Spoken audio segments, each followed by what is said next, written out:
Hello, mic's on? Yes, all right, yours on? I think so, yes. All right, great. All right, last panel. We saved the best for last. So it's my pleasure today to introduce Claire Casey, who since January has been the president of the AARP Foundation. Claire joined the foundation from Economist Impact, where she was the global head of policy and insights. Her work focused on driving awareness and action on critical global issues such as food security, global aging, and much more. The AARP Foundation plays a critical role in the ecosystem support for older Americans. And even in her short time in the role, Claire has brought new energy and focus on the critical issues, how to reconnect older Americans with work and community, which is what we're going to talk about today. So, Claire, thank you for your patience to be the anchor leg of the Century Summit. It's great to have you here. So you've been running the AARP Foundation for 10 months, both a short and long time. Tell us what have you learned about it? What impresses you about the work of the foundation? And what are you going to change? Yeah, okay. First of all, thanks for staying. And thanks for having me here. It's actually been a delight to spend 2 days with this community talking about really where the AARP Foundation sits, which is at the intersection of longevity and poverty in America, and looking at solutions for what we can do about that. So yeah, 10 months in, and when I started in January, I was given a very clear mandate by our board, which was figure out how to do much, much more. And we're already pretty big and pretty impactful, but how did we grow that? And not just the reach, but really the impact we were having in people's lives. And so our starting point there was to ask, well, who are we? Like, what are we actually really good at? Where should we be playing? It's not enough for there to be a need. We have plenty of need to serve, but are we the right people to do it? And do we have the skills and the capabilities we need to do that? So when we reflected on who we were, it was actually incredible for me as a new leader to do this as I was learning about the organization. We're really one of the only organizations in this country today that is both a grant-making foundation and a direct service organization. So we serve tens of thousands of older Americans living with low income on a daily basis. We have a high touch relationship with them. We see the shape of poverty in America and how it's changing and how their needs and aspirations are changing, how their operating environment is changing. And that's an incredible resource. We're also connected to more than 5,000 community-based organizations, and we see how their operating environment is changing and how their needs and aspirations are changing. And we're a grant-making foundation, thanks to a very generous endowment provided by AARP several years ago, and the generosity of more than 2 million small donors that contribute to the foundation every year. The average age of them is 76. We have the ability. You have 2 million donors? Yeah, more than 2 million donors on an annual That's an amazing basis. thing. It is. It is. Yeah. And they're not wealthy donors. I say we're this sort of Bernie Sanders campaign of foundations because the average donation is quite small, but it really adds up. And so we have the ability to place big bets. And we know what those bets can produce. So we're also a public interest law firm. We have 20 attorneys, AARP Foundation litigation, that have the resources to have patience and to doggedly year after year pursue long, hard cases that can drive systemic change in America. And they produce incredible results in big, sort of going after the bad guys, but also just going after new areas of law as our economy changes, where people have sort of walked into something, maybe not realizing that it's discriminatory. We see that a lot in employment and how jobs are advertised, where Target was using Facebook to exclude older workers from even seeing job opportunities. Well, that some well-meaning person said, who's our most likely candidate? It's between these ages. So to make the most of this investment in advertising, we're going to target them. And we settled with Target, and they are changing their policies and have been a wonderful partner in that. So we know what big swings can do. We're deeply expert in workforce. For folks who are familiar with the Senior Community Service Employment Program, a Department of Labor program, the only US government program focused on older workers. We're the largest provider of that across the country, but we also have a lot of other programs on the side of that that really leverage that knowledge base.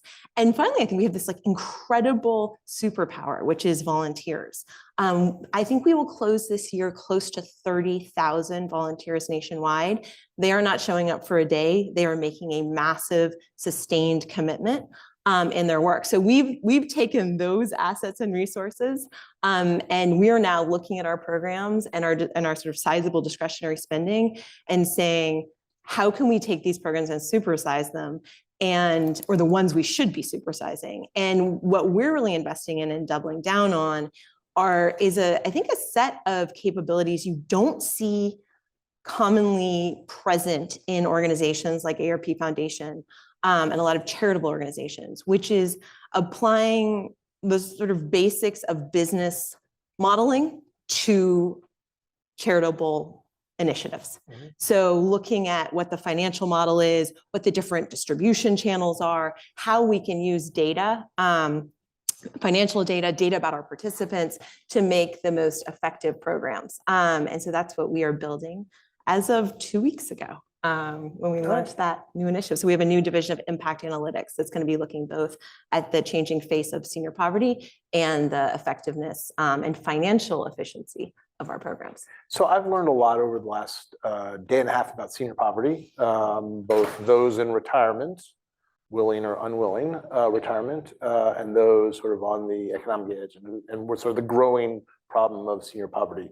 What can you give us some sort of sense of, help us get our hands around the scope of senior poverty and the directionality of it? Is it growing? Yeah. It seems like it's growing from what I hear. And what's the story? So I'm going to embarrass myself in saying this, but I didn't know what the poverty line was in America when I took this job. I should have, but that's terrible. Yeah, I know, it's shameful. Let's say I don't know. Okay, so for an individual across this country, whether you live in a rural, relatively cheap area to live, or New York City or San Francisco, the official poverty line for an individual in America is just north of $14,000 a year. So when we talk about poverty, in my mind, it's something much larger in terms of the line. We actually, as a foundation, look at 250% of the poverty line. If you're under that, you are our focus. And that's 38 million Americans over 50, and that number is growing. And that number is growing in the hottest job market. Like, this is a great time to be an American worker. It's a great time to be a low-income American worker.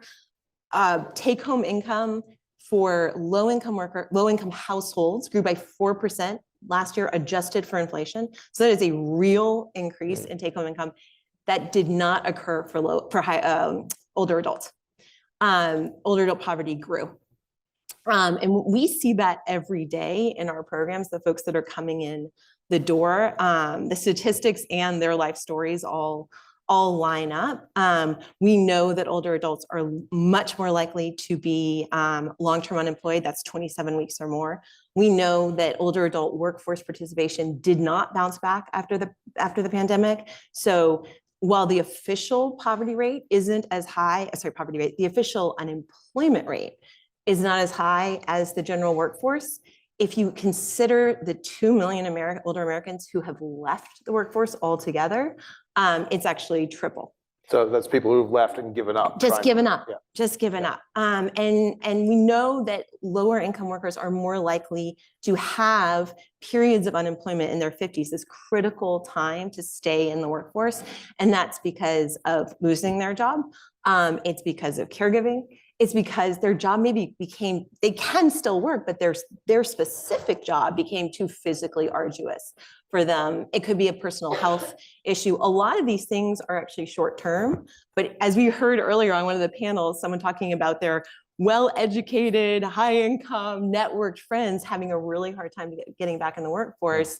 We see that with older workers. And so our mission is really to figure out what those on-ramps back into the workforce are. So Paul Oyer from the business school earlier said, I gestured as if he's there, he's not here, but Paul Oyer out there somewhere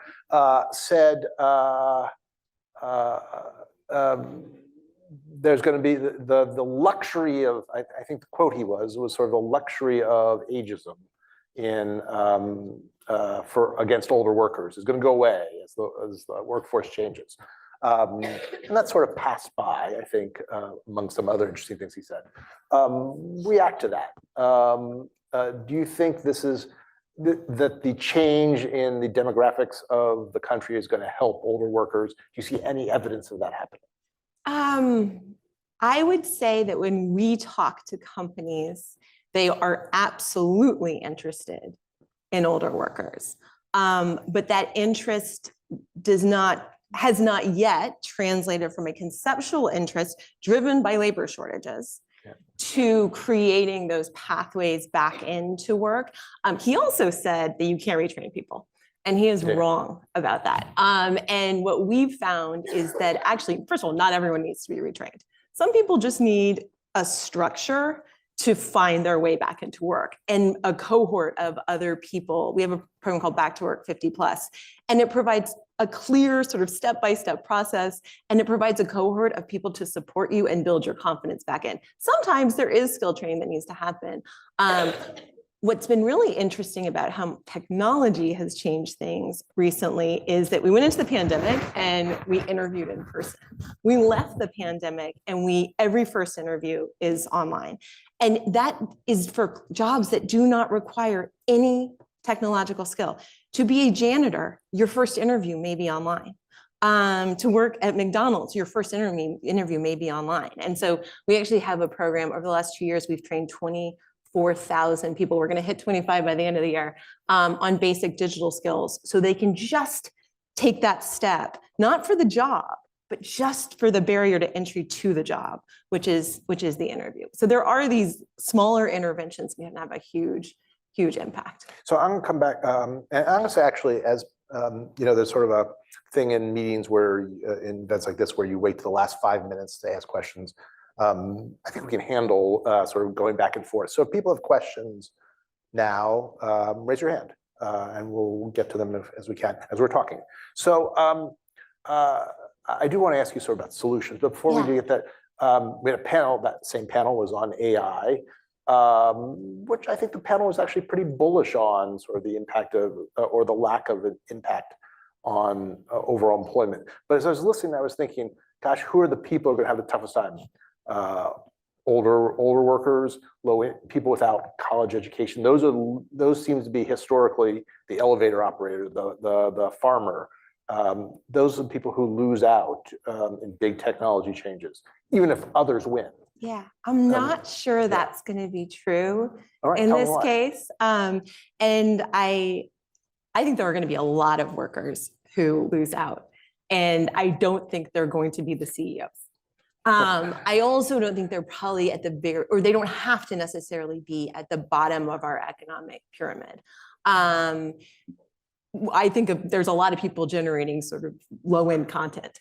I'd be worried about their jobs first. But I also think we have control over this. We decide where we direct investment. We decide where we put our research dollars to figure out how to apply AI in the most useful ways. And so we could just as easily choose to think about how do we apply this technology, this incredible new capability to actually empowering older workers, particularly low-income older workers. How do we? I actually thought the example with the nurse was so interesting, the radiology example, because one of the things I find really disturbing that's happening in the market today is this sort of aggressive credential inflation in terms of requirements that's happening. This is in DC next month. You cannot be a daycare worker without at least an associate's degree. I think that's appalling. And that what are older women of color without associate's degrees supposed to do if they've spent their entire career as daycare workers, childcare workers? Who's going to pay them while they get that associate's degree? No one is the answer. So, and that's happening all over the healthcare sector as well. Those lower end jobs are getting, the credentialing inflation is happening there as well. And it's all being done with great intent, which is to deliver a better service experience. Will AI open up opportunities for lower income workers, people who are at a more advanced stage of their career to remain relevant, and for us to continue to give them opportunities to remain engaged and show that they do have great value. They have incredible value. Is there a use case that you can see how AI could actually help older workers? I mean, I think if you take the nurse example, where her job has been, she is managing an AI tool, and it's delivering a first draft result. I think if you take that to, I mean, I can't give you a specific example, but I think that that's a parallel that we need to be thinking through that frame. What is it that someone could do using an AI tool that they would not need the actual skill that the tool is doing? And I'd love to see that more in the healthcare sector, because healthcare is a really interesting sector in terms of job advancement, and there is actually today a vast field of people who have relatively low educational attainment, but who are performing incredibly important roles, and we can't lose them. So 38 million, is that the number you used? That is the number, and growing. And growing. And so why, two questions back to back. Why is it growing, right? Because a lot of the ageism it's not new.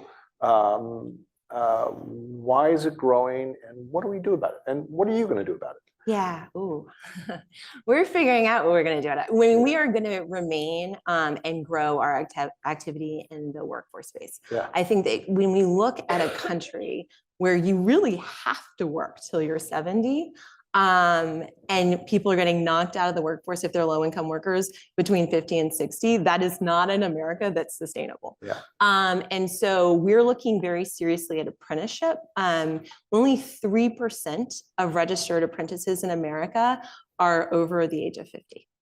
3%. And people have lots of justifications for that. And you'll hear a lot when people talk about why we should just invest in children. As an example, it's better ROI. The average tenure in a job in America is 4 years. If you're 50, you could have 5 jobs in that 4-year tenure. So there is absolutely no reason runway, right? not exactly to invest in older workers through apprenticeship programs. So we're talking to corporations about that and looking at developing age-appropriate programs. So it's not just about opening the door, but also doing it in a way that is sensitive to the lived experience and needs and skills and anxieties of older workers. So that's one area that we are really excited about. We're also investing in not everyone's going to go back to work, right? Or if they are at work, they still may not be making enough money to live a decent life. And so we're looking at how we can invest around benefits access in this country, not just enrolling people. We're actually working with Code of America to address this issue of Medicaid disenrollment and re-enrollment, which is a huge issue. How do we solve the sort of root causes of folks getting cut out of the system and not just consistently serve the need, which is too large for any of our organizations to fully meet. Okay, any questions? You got a question from online? Oh, you got a question from yourself. All right, good enough. Figured last session of the day, I Yeah. insert a bit of myself here. I was wondering, especially around in the discussion of the workforce, is to what degree does AARP take it upon itself to promote more intergenerational approaches to solving some of the challenges of the workforce? I'm just reminded of a major challenge of older workers is if they have physically demanding jobs, as most people do, those are not the kind of thing that you can keep on doing, but it might take a more intergenerational approach of having more people taking on more physically demanding jobs so that older adults can have the flexibility. I was just wondering if that's something that's on AARP's radar, or because of the intergenerationality, it's just not there. We do think a lot about intergenerational issues and connections. I don't think so much through the workforce lens. My bet is that it's the AI, it's the robot that makes that physically demanding job less demanding. And I think we've already seen that in America's factories. The average age of a factory worker has gone up dramatically, and in part it's because of the physical duress of the job has been reduced. Where we're really focused on the sort of connection between generations is actually taking a more holistic approach to addressing poverty in America. So I think and some things were said about this already today, so I don't want to be repetitious, but I think if we look at the problem as siloed, we will always underperform against what's possible. And so AARP Foundation this summer decided that we wanted to broaden our mission. And so we actually reframed our mission to not just reducing senior poverty, but reducing poverty in America for and with older adults, because older adults are really our partners in everything we do. They are our donors, they are our volunteers, but also they're our program participants. And our success is entirely powered by their commitment and their desire to achieve something in their own lives. And so we really wanted to acknowledge them as our partners. But we also run Experience Corps, which you've heard so much about, which is really attacking intergenerational poverty and having older adults invest in children. I think I saw a question over there. And then I will ask a question, and then I'm going to ask you about loneliness. Okay. Hi, thanks so much for an interesting presentation and for your work. So I have a chronic illness and I'm a professor. So I have a lot of privilege in kind of structuring, my day, my schedule. I can even continue to teach remotely, et cetera, et cetera. A lot of people don't have that. And I think about this a lot when I go to the Home Depot or I go to Trader Joe's and I'm seeing people with like silver hair continuing to work into their older years because they can't stop. So I'm just wondering if what work AARP is doing, considering these intersections between aging and disability and chronic illness and perhaps workplace supports or just anything, any insights would be much appreciated. Thank you. Absolutely. It's so important. I mean, I will say, I've told so many people this. I started my first 3 months in this job and I was just red hot with rage basically every day, because when you look at the situation for low-income older workers in this country, it's appalling. And it shouldn't be so. And an educated person who actually cares deeply about these issues like me shouldn't have been as ignorant as I was to the seriousness of the situation. AARP, which is, we are an independent affiliate of AARP. AARP engages deeply and actively in lobbying for a more just system and to extend supports and really drive policy change, not just at the federal level, but in every state across the country. And that is a key priority of the parent organization. Absolutely. Why do you, thank you for that question. Why do you think, I'll say, you're probably representative of well-educated Americans, many of whom don't think about sort of the slice of Americans, of low-income Americans who are older. Yeah. And it's such a large slice of them. Why do you think that that particular challenge, that particular big and growing challenge, doesn't get visibility in the national conversation? I have theories of this. When people ask me why it feels like senior poverty is such an uncomfortable issue, I say, why do you turn away when you see a homeless person on the street? It makes us very uncomfortable. I think being older makes us uncomfortable. I think, and we've talked about that a lot over the course of the last 2 days, that we have our own internalized ageism, our own fears of our mortality. We'll add poverty to that. That becomes hard to take. And I think it can be easier to turn away than to address the sort of true scale of the challenge. That's a theory. That is not evidence. So let me ask you about loneliness, which we talked about in preparation for this. I think the facts are that 30% of seniors say they haven't made a new friend in 10 years or more, which is a very sort of daunting fact. Is that part of your mandate? And is it connected to work? I mean, sort of being excluded from work in your community leads to loneliness. We know that. Tell us what you're thinking about. So when I arrived at the foundation, everyone told me very firmly that we had moved away from social connection. We no longer did isolation. Would I restart that? in my tenure at the foundation. And I looked around at our programs. I was like, what are you people talking about? We get people back into jobs, and we have almost 30,000 volunteers nationwide.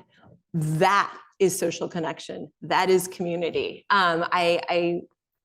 I closed my first month at the foundation visiting one of our workforce offices. We have 100 offices across the country. And I met this wonderful woman, Eileen. She had been displaced from her job. Her IT division of her company had shut down. We'd done that, the Economist Group, 2 years prior. Sounded very familiar. We moved it all to our office in Delhi. And she couldn't get a job. And she joined our program, the CSEP program. And after 4 years, she stayed. And she now volunteers there. She's now collecting her Social Security because that's her community. And when I meet with we use TaxAid, everyone talks about Experience Corps. It's a fantastic program. I'm super excited about our plans to grow it. But TaxAid, I would say, is the most successful social connection program in America. It is a program of 26,000 volunteers this year, 35 before the pandemic, and we're rebuilding to that. We have 20 staff members total at AARP Foundation managing that, because the volunteers manage it.